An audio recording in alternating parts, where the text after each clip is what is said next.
السلام علیکم ورحمۃ اللہ وبرکاتہ۔ نحمده ونصلي على رسوله الكريم، اما بعد۔ الحمد لله نحمده ونستعينه ونستغفره ونؤمن به ونتوكل عليه ونعوذ بالله من شرور أنفسنا ومن سيئات أعمالنا ونعوذ بالله من شرور أنفسنا ومن سيئات أعمالنا من يهده الله فلا مضل له ومن يضلله فلا هادي له ونشهد أن لا إله إلا الله وحده لا شريك له ونشهد أن سيدنا ومولانا محمدا عبده ورسوله صلى الله عليه وعلى آله وبارك وسلم تسليما كثيرا كثيرا، أما بعد فأعوذ بالله من الشيطان الرجيم، بسم الله الرحمن الرحيم۔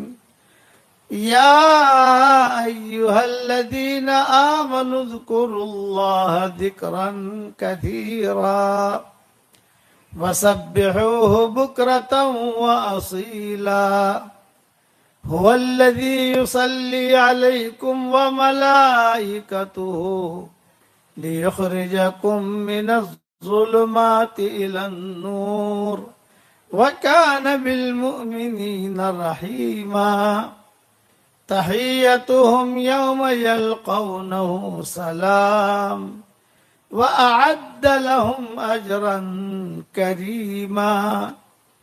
يا أيها النبي إنا أرسلناك شاهدا ومبشرا ونذيرا وداعيا إلى الله بإذنه وسراجا منيرا، وبشر المؤمنين بأن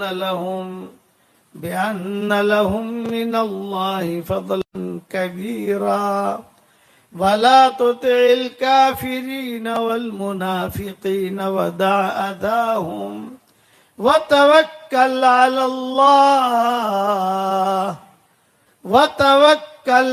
الله وكفى بالله وكيلا، صدق اللہ العظیم۔ قابل احترام بھائیوں، دوستوں، بزرگوں، مائیں، بہنیں، بیٹیاں، دنیا میں جہاں پر بھی سن رہے ہوں، ایک بنیادی اصول یاد رکھنا کہ اللہ تعالیٰ کو اپنا دین بہت پسند ہے۔ یہ بنیادی چیز ہے، اور دین کے کام کرنے والے بھی اللہ کو بہت پسند ہیں۔ دین بھی پسند اور دین کے کام کرنے والے بھی پسند۔ جتنے انبیاء گزرے ہیں ان سب میں حضور اکرم صلی اللہ علیہ وسلم کو ہم سے بہت زیادہ محبت ہے۔ ہر نبی کو اپنی امت سے محبت تھی، لیکن اس امت سے رسول اللہ صلی اللہ علیہ وسلم کو بہت محبت، اس لیے ہماری عمریں کر دی تھوڑی، کتنے کا 60 سال 70 سال، اور بھاؤ ہمارے بڑھوا دیے بہت، کہ بہت ریٹ بڑھوائے ہمارے۔ پچھلی امتوں کی عمریں جو ہیں، قوم عاد، قوم سمود، قوم صالح، یہ ساری جو امتیں تھی ان کی عمریں بہت لمبی ہوتی تھی۔ 400 سال میں جا کر ان کا لڑکا بالغ ہوتا تھا۔ کتنے سال کی عمر ہے بھائی؟ اب وہ بالغ ہوتا تھا، اب شادی کب کرتا ہوگا، پھر جو مرتا کب ہوگا کیا۔ اور ہمارے یہاں ایک صاحب 12 سال میں، آج کل تو بہت جلدی بالغ ہو جاتے ہیں یوٹیوب کی وجہ سے۔ یہ جو اللہ بلا ہے نا یوٹیوب کی، فیس بک کی دجالی فتنہ، تو جلدی بالغ ہو جاتے ہیں، لڑکیاں بھی جلدی بالغ ہو جاتی ہیں، تو ان کی عمریں لمبی، اعمال کا بھاؤ زیادہ نہیں. ہماری عمر کم اور اعمال کا بھاؤ زیادہ. 100 مرتبہ سبحان اللہ و بحمدہ پڑھ لو تو جنت میں 100 کھجور کے درخت لگیں گے اور فوراً لگیں گے. یہ نہیں ہے کہ کل دیں گے پرسوں دیں گے، یہ نہیں ہے. 100 مرتبہ جس نے سبحان اللہ و بحمدہ پڑھا تو جنت کے اندر 100 کھجور کے درخت فوراً لگ جائیں گے اور 1,24,000 نیکیاں ملیں گی، اور سمندر کے جھاگ کے برابر بھی گناہ ہوں گے تو اللہ معاف کر دے گا. پچھلی امت میں فضیلت نہیں ملے گی آپ کو، اس امت میں ہے. مدینہ منورہ میں نے بیان کیا، مستورات میں بیان کر کے نکلا، کار میں بیٹھ رہا تھا، ایک بچی آئی، اس نے کہا شیخ میں نے الحمدللہ 50 درخت لگا لیے. میں نے کہا بہت مبارک ماشاءاللہ. آگے بڑھا تو اس کی بڑی بہن آئی، اس نے کہا حضرت اس نے تو 50 لگائے، میں نے 100 لگا لیے. یعنی 100 مرتبہ سبحان اللہ بحمدہ پڑھ لیا. یہ فضیلتیں ہیں ہماری. پچھلی امتوں کا یہ بھاؤ نہیں ملا کہ پچھلی امتوں کو یہ ریٹ ملا ہے کرنا. قرآن اللہ تعالیٰ نے دیا، پچھلی امتوں کو کتابیں ملی، وہ کتابیں ضائع ہوگی. تورات اصل جو تھی وہ ختم ہو گئی، زبور جو ہے ابھی جو تورات ہے وہ اصل نہیں ہے، محرف ہے، تعریف ہے اس کے اندر. قرآن کو اللہ نے محفوظ کیا اور قرآن پڑھنے والوں کو بھی اللہ نے محفوظ کیا. یہ ریٹ دیے. میاں بیوی دونوں کو دونوں محبت سے دیکھیں ایک دوسرے کو اور مسکرائیں. میاں ہے بیوی ہے، دونوں محبت سے دیکھ رہے اور دیکھ کر جو ہے دونوں کو دونوں مسکرا رہے تو اللہ بھی آسمانوں پر مسکراتے ہیں.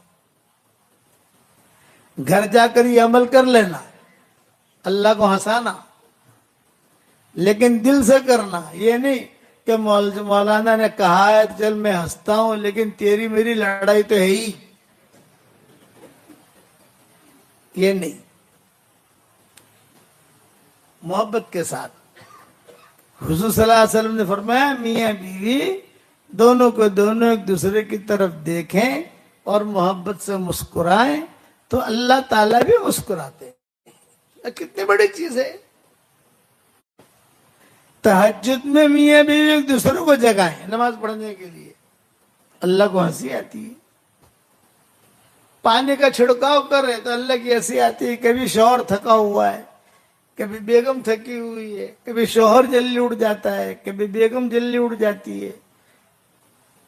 یہ ترشح کا جملہ آتا ہے، پانی کا چھڑکاؤ کرے تو اس پر بھی اللہ کو ہنسی آتی ہے کہ دیکھو یہ دونوں آرام سے سوئے ہیں لیکن جو ہے تہجد میں کھڑے ہو رہے ہیں. لیکن پانی کا چھڑکاؤ ہے، پانی کی بوتل مت ڈالنا. پانی کی بوتل ڈالو گے تو میاں بیوی تو جاگیں گے، نہیں جائیں گے کہ پورا محلہ جاگ جائے گا. یہ فضیلت بیان کی. پچھلی امتوں میں فضیلت نہیں ملے گی آپ کو. میاں بیوی ایک دوسرے سے پیار سے محبت سے مصافحہ کر رہے.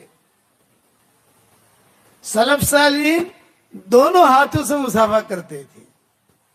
تو کسی نے پوچھا دونوں ہاتھوں سے کیوں؟ تاکہ بولا 10 انگلیاں اس کی 10 انگلیاں اس کی، تو اب 20 انگلیوں سے گناہ ہمارے جھڑے. ایک ہاتھ سے مصافحہ کریں گے تو 5 اس کی 5 اس کی، تو 5 انگلیوں سے گناہ جھڑیں گے. 20 کریں اور 10 ہے ہمارے دونوں کی انگلیاں تو 20 انگلیوں سے گناہ جھڑیں گے. میاں بیوی محبت سے ایک دوسرے سے مصافحہ کریں تو دونوں کے گناہ ایسے جھڑتے ہیں جیسے اگر آپ نل کھولو تو پانی کے ساتھ دھڑ دھڑ دھڑ نکلتا ہے، اس طریقے سے گناہ چھڑتے ہیں. یہ فضیلت بیان کی.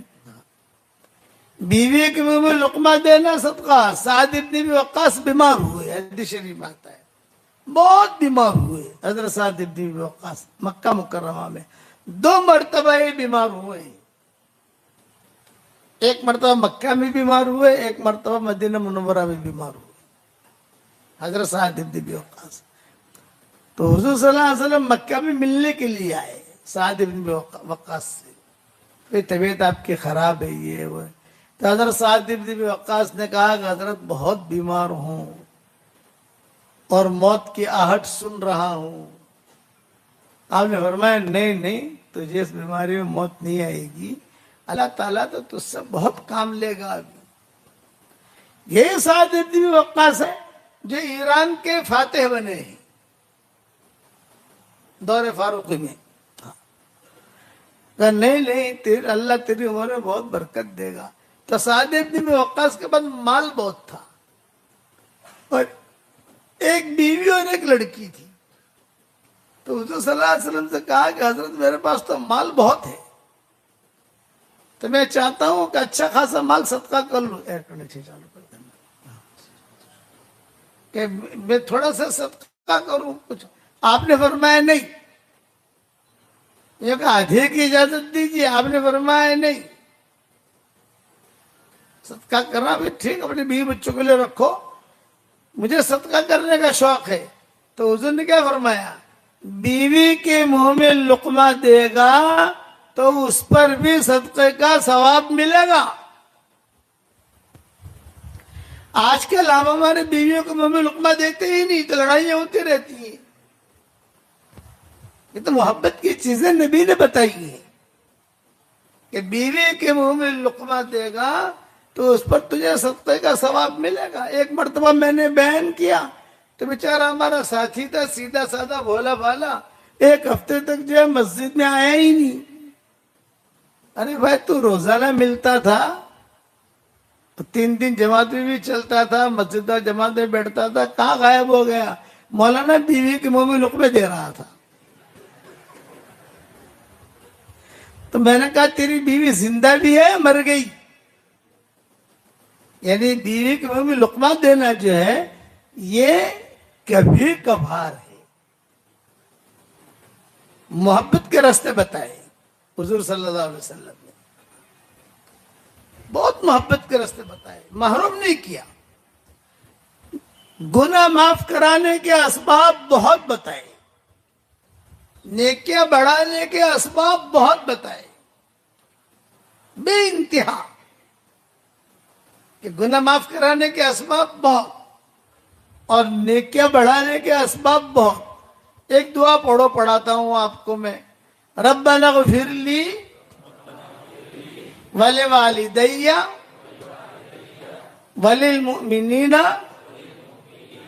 یوم یقوم الحساب. بس ہم نے پڑھا اور دنیا بھر میں جس نے بھی پڑھ لیا، میں کروڑ مرتبہ قسم کھا کے کہتا ہوں کہ اس کے اکاؤنٹ کے اندر اس وقت میں جتنے مسلمان مرد اور عورتیں ہیں دنیا میں، ان سب کے برابر اللہ نے نیکیاں داخل کر دی. یہ میں بالکل نیچے اتر کے کہہ رہا ہوں، ورنہ محدثین نے کیا لکھا ہے کہ حضور نے مومنین مومنات کہا ہے. تو آدم علیہ السلام کے زمانے سے لے کر قیامت تک جتنے آئیں گے ان سب کے برابر اللہ نے کیا دے گا. بعض محدثین نے کہا کہ حضور نے انسانوں کا تذکرہ نہیں کیا، حضور نے خالی مومنین مومنات کہا ہے. تو آدم علیہ السلام کے زمانے سے لے کر قیامت تک جتنے مومن مرد، مومن عورتیں، انسان اور جتنے جنات مومن مرد اور عورتیں، ان سب کے برابر اللہ ثواب دے گا. اور بعض نے کہا کہ جب آدمی پڑھے گا، جیسے ابھی ہم نے پڑھا، تو اس وقت جنات جتنے ہوں گے مسلمان اور مسلمان مرد جتنے ہوں گے انسان، ان سب کے برابر. میں نے سارے قول چھوڑ دیے، ایک دم اخیری والا قول لے لیا، جناتوں کو بھی چھوڑ دیا کہ چلو چھوڑ دو، حالانکہ ان کا بھی حق بنتا ہے. کہ جنات بھی اللہ کی مخلوق ہے. انسانوں نے حضور کی اتنی خدمت نہیں کی جتنی جناتوں نے کی ہے. انسان تو لڑنے پر آتے رہے. بھئی آپ دیکھو انسان جو ہے بدر میں آئے، احد میں آئے اور تبوک میں گئے، فتح مکہ میں تھوڑا لڑائی کا ماحول بنایا، یہ ماحول بنایا. جناتوں نے کبھی بھی حضور کو ستایا نہیں. ایک کا دکھا قصہ ہوا ہوگا لیکن زیادہ تر مقابلے پر نہیں آئے کہ جیسے جتھا بنا کر مقابلے پر آتے، یہ نہیں. ساتھ دیا. حضور صلی اللہ علیہ وسلم جب طائف سے واپس آ رہے تھے، طائف کا قصہ معروف ہے، تو راستے میں حضور نے قیام کیا. زید ابن حارثہ ساتھ تھے، بس حضور اور زید ابن حارثہ، کوئی نہیں. تو حضور اکرم صلی اللہ علیہ وسلم سے زید ابن حارثہ نے تنہائی میں کہا، خدمت کرتے کرتے، حضرت ہم تو پکڑے گئے. آپ نے فرمایا بھی کیوں؟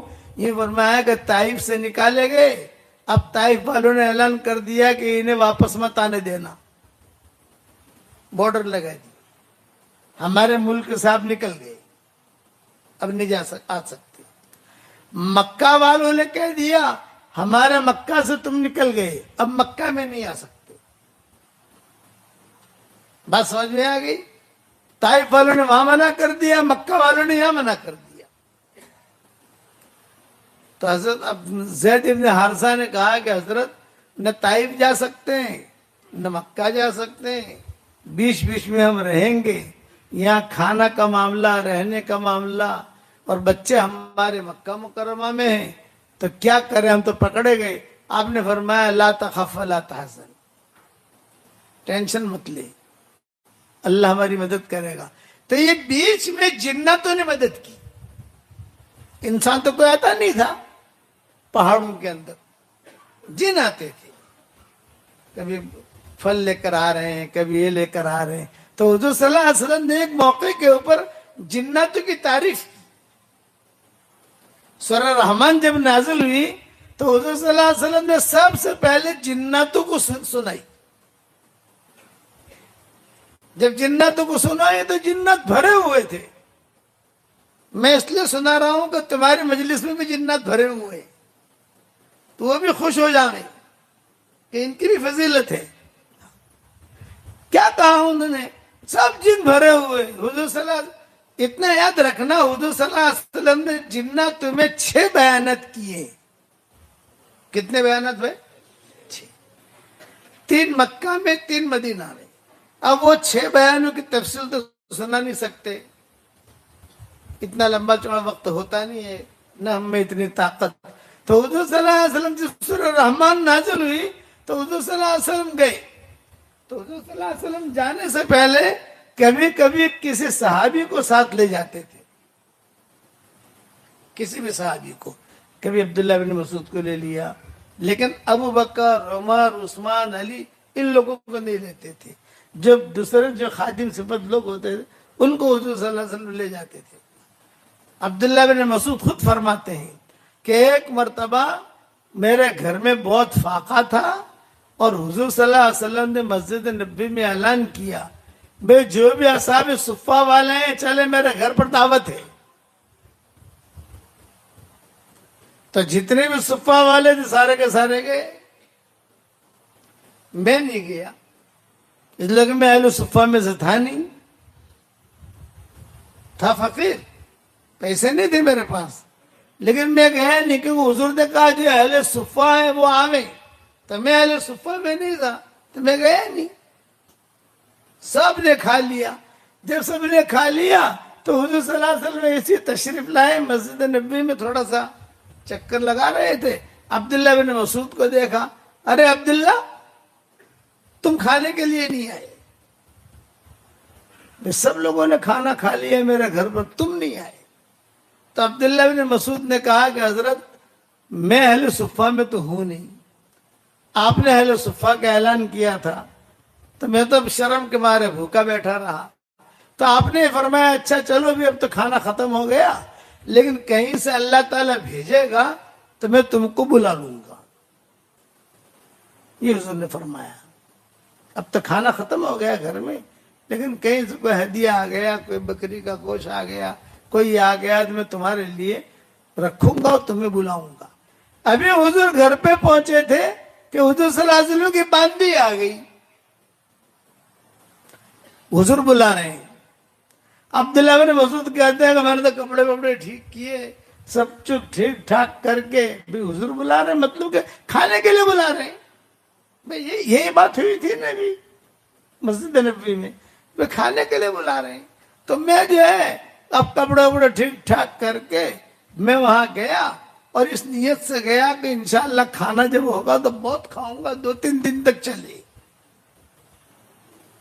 اب سمجھ گیا کہ بہت کھاؤں گا. اب وہاں میں جو پہنچا تو حضور صلی اللہ علیہ وسلم گھر کے دروازے کے باہر اپنے کپڑے بدل کر اور خوشبو لگا کر اور کسی جگہ سفر پر جیسے جانا ہو وہ تیاری کر کے حضور صلی اللہ علیہ وسلم باہر کھڑے ہوئے. میں گھبرایا، میں نے کہا یار معاملہ کھانے کا نہیں ہے، کھانے کا ہوتا تو حضور اندر ہوتے. حضور صلی اللہ علیہ وسلم تو کہیں جا رہے ہیں اور شاید ہو سکتا ہے مجھے ساتھ لے چلیں.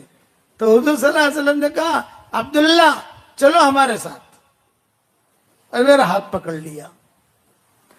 تو میرے دل میں یہ ہوا کہ کھانا تو ہے نہیں، اب جہاں جانا ہے وہاں پتہ نہیں کھانا ہے یا نہیں، یہ کچھ پتہ نہیں. چلتے چلتے حضور صلی اللہ علیہ وسلم نے فرمایا عبداللہ تمہیں پتہ ہے ہم کہاں جا رہے ہیں؟ رات کا وقت تھا. تو حضرت عبداللہ بن مسعود نے کہا کہ حضرت نہیں، یہ فرمایا جنات تمہیں بیان کرنے جا رہے ہیں. تو عبداللہ بن مسعود کہتے تھے میری بھوک بھی ختم ہو گئی. آپ سمجھے، وہ جو بھوک کا ٹینشن تھا وہ ختم. یہ جنات تمہیں بیان،